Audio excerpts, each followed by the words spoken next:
In this video, I'd like to show you how to make a top. It's a very fun, very rewarding little project you can do. It just takes a few minutes if you just have just a few minutes in the shop to go outside and goof around and tinker. We make them for our club. They donate them to Toys for Tots at the end of the year, every year, and it's been a lot of fun making them. We also go to the Children's Art Festival. There's a couple of them in our area that we go to, and we bring our lathes, and it's a lot of visibility for keeping the craft alive, and it's just such a fun project. These are real simple, cheap blanks, very little wasted material. You just cut a dowel and drill a hole in the blank. I'll show you how to do that in just a minute. And then you glue these together and you have a blank. So I'll get to that in just a moment. So I'm starting out with this piece of birch that I have. It's for some 8/4 wood. I've already used a bit of it, but what's left is this. The way you want to cut it, you want to cut it with the grain going in this direction. It'll really help with turning it, and you'll see why if you ever do it the other way. It's kind of a pain to turn with the grain in this orientation. So I'm just going to square this up. All I'm going to do is take this width and cut it in that direction as well. It just needs to be square for now. It doesn't really matter how big. I like to make them, they're just about 2 inches in diameter. So this one's about 1 7/8, something like that. Whatever you want to use is great. 2 inches is a good size top. Any bigger and they're kind of hard for kids to turn, and any smaller and they don't really function very well. So, but it's best to just maximize whatever size wood you have.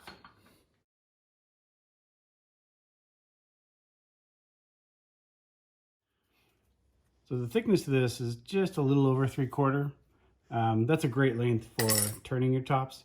You could go a little thicker if you wanted to do kind of a double angle, but most of the time I just turn it this way, face off the backside, but stay around 3/4 or an inch. Otherwise you're just wasting material. So I'm just gonna go a little over 3/4. I just have my fence set up so I can use this as a starting, and I'm gonna just cut off a few of them.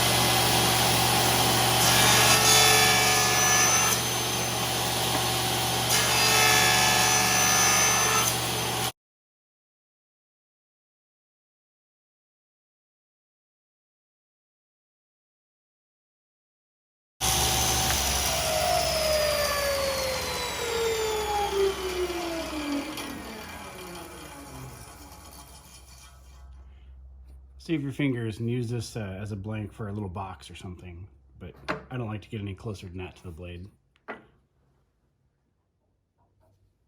Next up is cutting the dowels. You can see you really only need a couple inches, maybe 2 inches, 2 1/4 for a good length top. You know, you just need room to get in there and turn it, but you want to make sure you have room to grab it in the chuck and hold it. So you got to have some buried into the chuck. I like to turn, these are about 4 1/2 inches. So I'm going to cut these 4 1/2 inches. You want to start with a 1/2 inch or 3/8 inch dowel. I like using the 1/2 inch because it gives you a little more strength. 3/8 inch will save you more material again, but these are halves, and that's what I'm going to go with. This is just my cross-cutting sled for my table saw. You can cut them any way you like.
So it probably took me a little under a minute to cut all these dowels.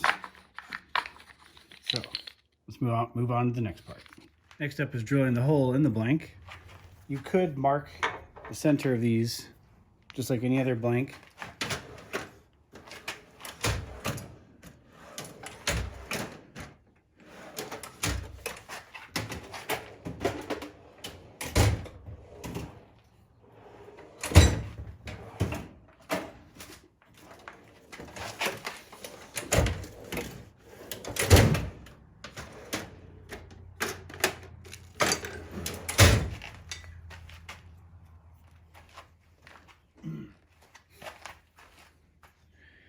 You could mark the center of these.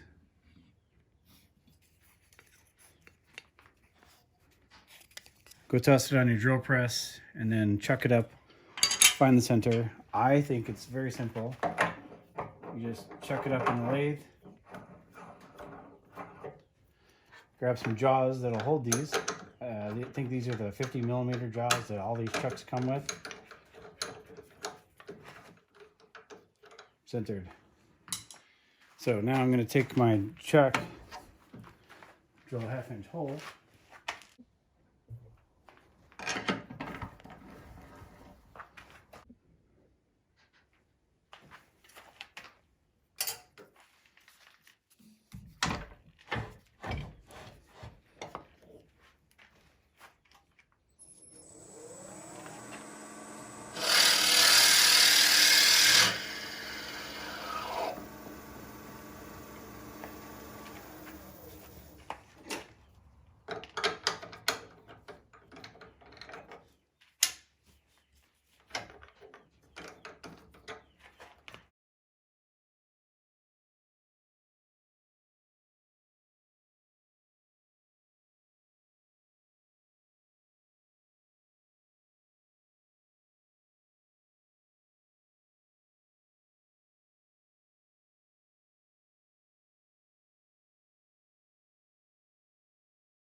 Next up, I'm going to glue the dowels into the wood here.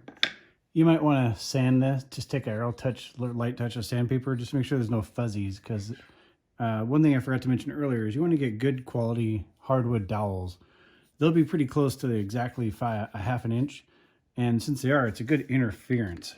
So you want to give a real liberal amount of glue. It'll kind of work as a lubricant for you.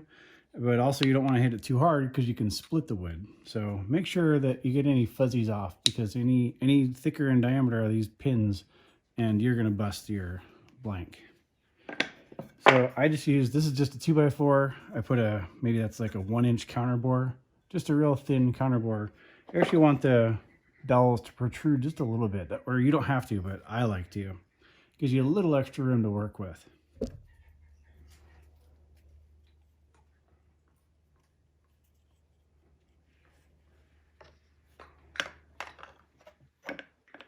Sydney. No, that is not for you.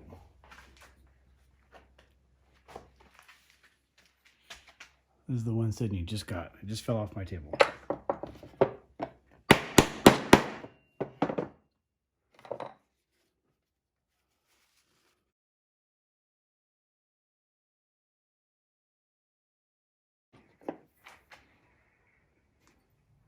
Now that the blank is all made, all that's left to do is chuck it up and we can start turning. I have my spigot jaws on my chuck, which are just the right diameter for this 1/2 inch dowel. So you slide it in there, tighten it up, and it's good to go.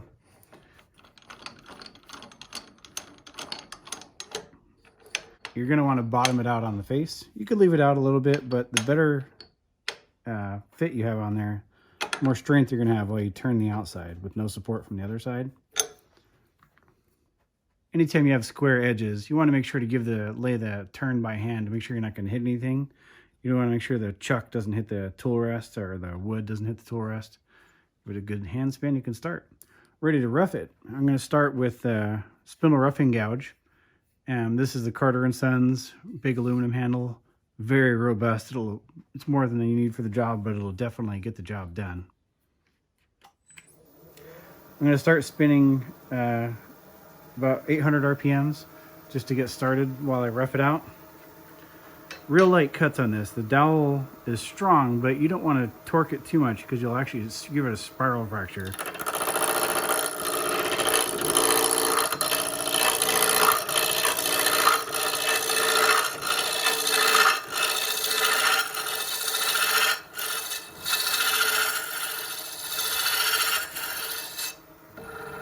Okay, that's round. Next up, I'm going to use my 1/2-inch spindle gouge. Still have a little material removal to do, so I like to use a heavier spindle gouge for this. Now that it's round, I can speed the lathe up. I'm going to go about 1300 RPMs for this.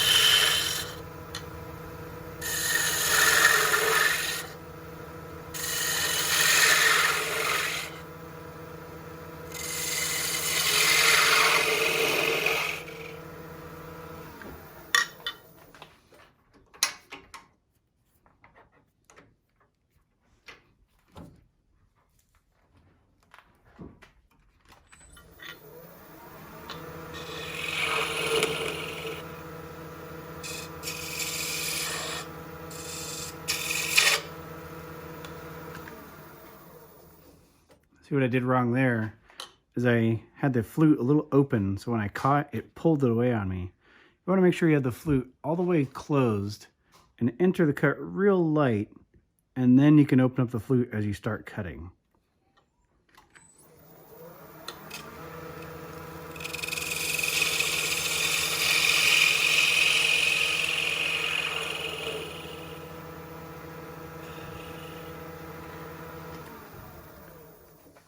When you get to the final tip of this, I've found that leaving sort of a dull tip gives it a better action. When you have a real fine pointy tip on it, it gets caught in the groove of whatever you're spinning it on, like the table, and then it flops over. So make it not too dull, but definitely not too pointy either. You'll find what you like. At this point, you could embellish the front end however you like.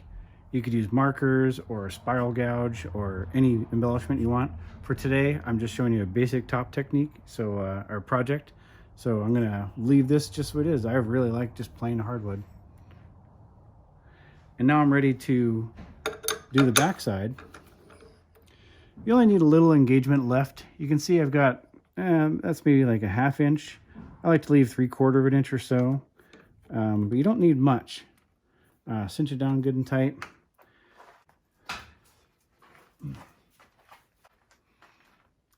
For this next part, with it fully suspended like this, if you turned it out like this, you'd get so much chatter, you'd break the beam, the dowel.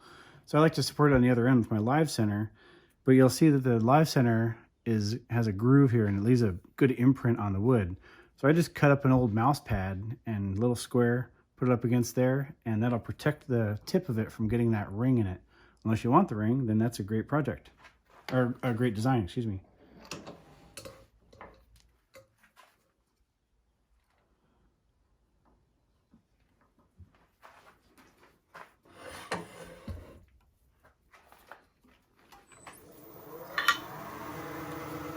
Okay, keep the flute closed, get the cut started, then you can open the flute and start cutting.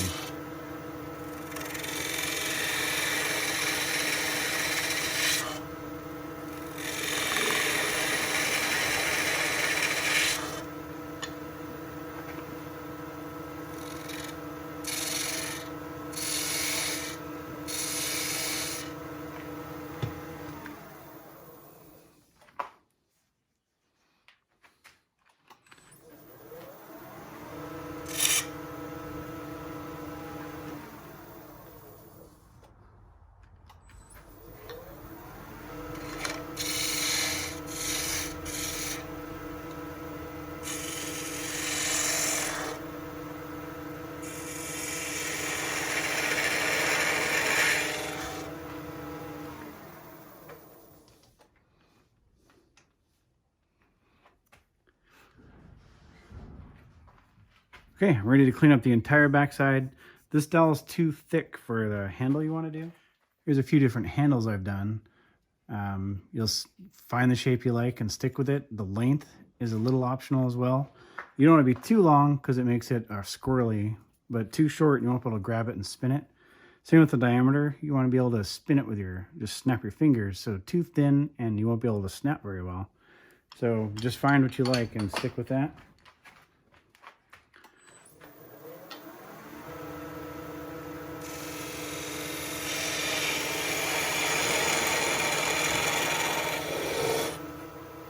Next up, I'm going to use my 3/4 inch skew. I really like that for getting a good diameter.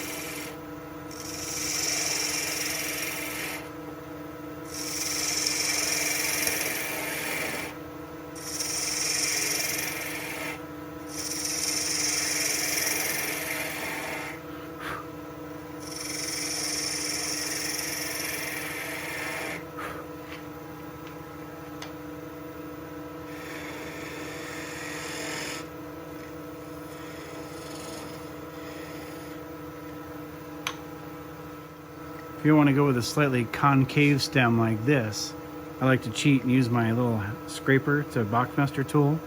Just has a nice round end on it. And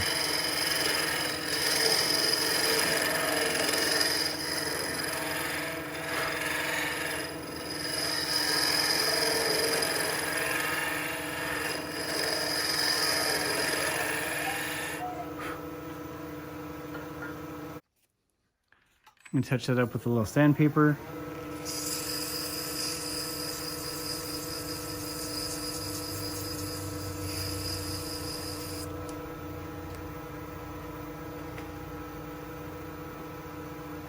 I'm ready to part this off.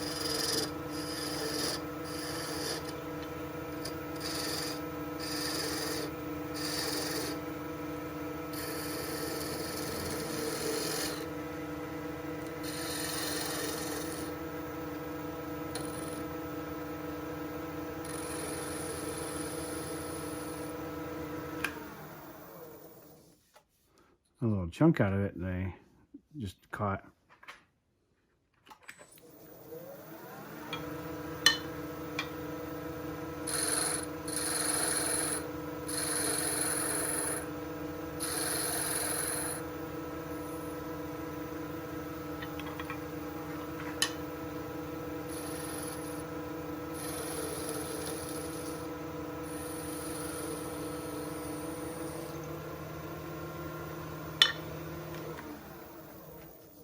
Here's a very basic, simple top.